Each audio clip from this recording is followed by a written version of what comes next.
Hello. This is such a nice surprise. I've been in this room all morning, and here you walked in like an angel. My wings. Exactly. Budapest. I haven't been to Budapest now in, I think about 6 years. There was a period of time I was there all the Yeah, time. it was 6 months. Yeah, 6 months, 8 months I did. I went back after I saw you last. I was there for about 8 months. But it was, I feel like my early 20s. I was there the whole time, and then I just haven't been back. I miss it terribly. What is your best memory? Just going for the walk, like the city is so beautiful. I remember every single Sunday I would go for a walk across the Cheney Bridge, and then up to the castle. There was a lot of tourists, but just that walk, the castle, along the river, onto what's the island called? Margaret Island. That was beautiful as well.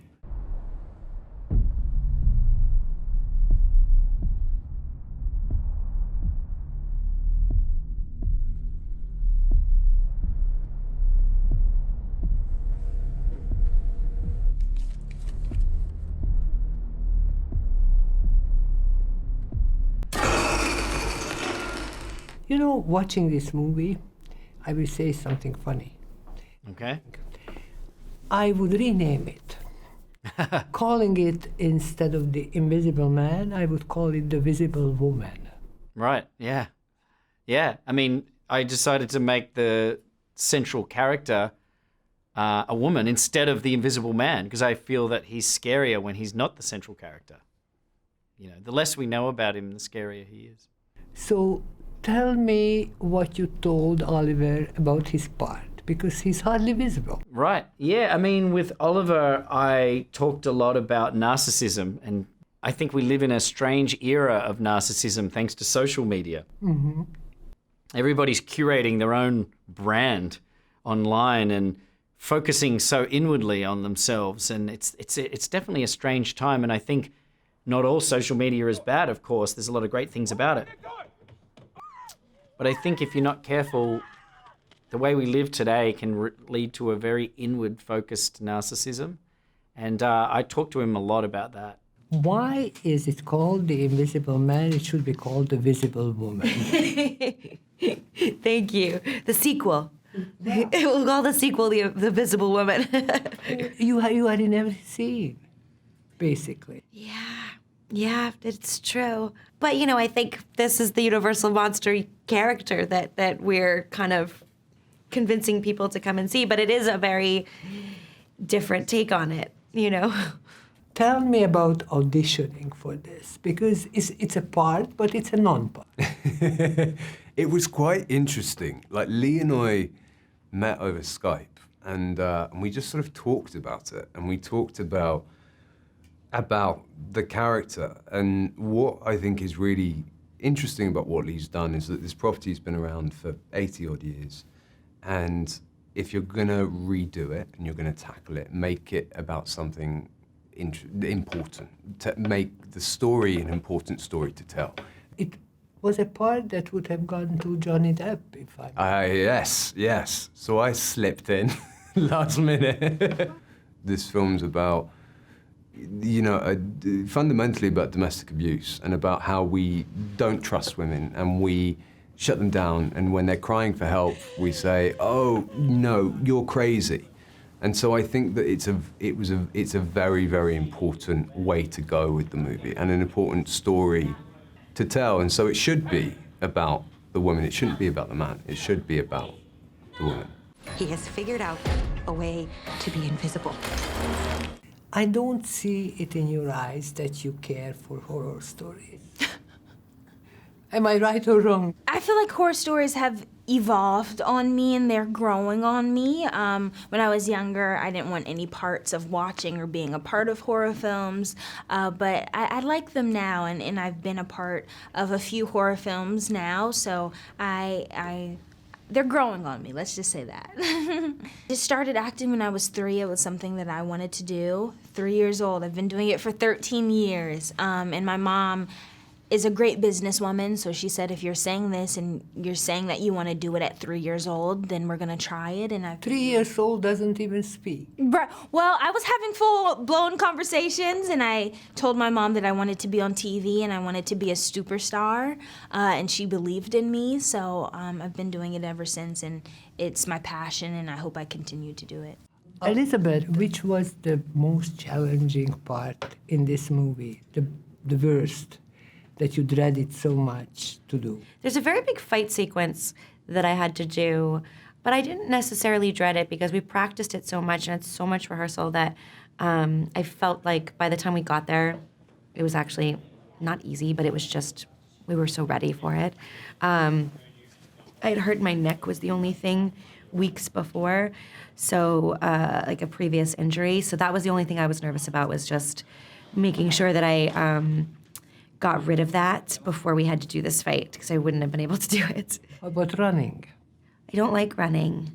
But you had to run in this film. Too much, so much. I had to run so much. I am not a runner. I don't like it. I don't like the treadmill. I've just never been a runner. I can do like elliptical, I can do a bike, I can dance, I can do all kinds of things. Walking is fine. I don't like running. You wanted to be a ballerina. Yes. You can't run if you're a dancer. It's bad for your knees. That's right. But why did you give it up? I like acting a lot. I loved ballet so much. And it was very much an equal love to acting for a long time.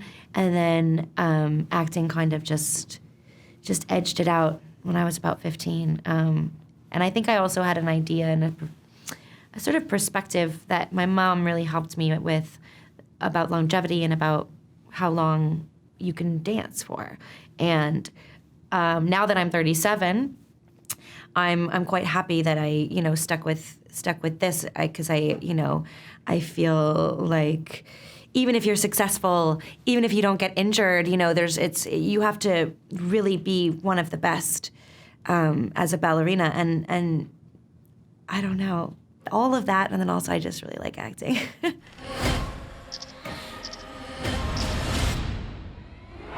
Were you a fan of horror stories when you were little? I was, but I was terrified of them. I used to sort of like watch them, and it was more about trying to test just how far I could push myself before not sleeping again.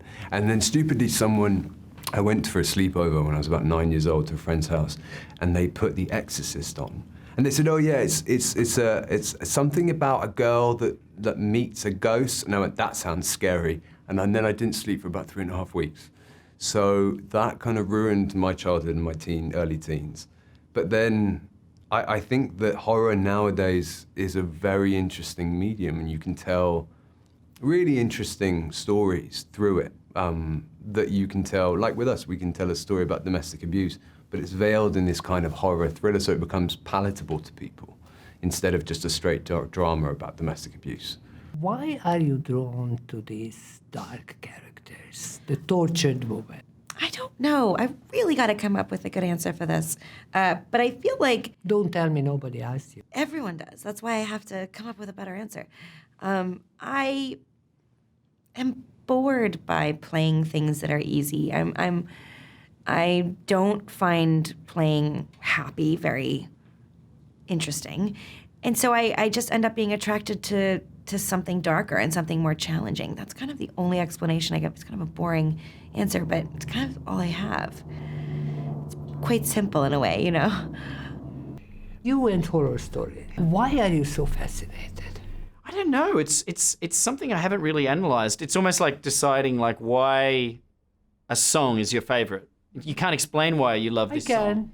Oh, really? You can? Yeah. I can tell you exactly why I loved Yesterday. Really? Okay. So see, I don't like to unpack that stuff. Like, it almost operates on an unconscious level. Like, if I see a movie I love, I don't quite know why I love it. I can pinpoint things about it that I like beautiful cinematography, great performances. But there's something beneath all that. There's kind of a magic that happens with movies.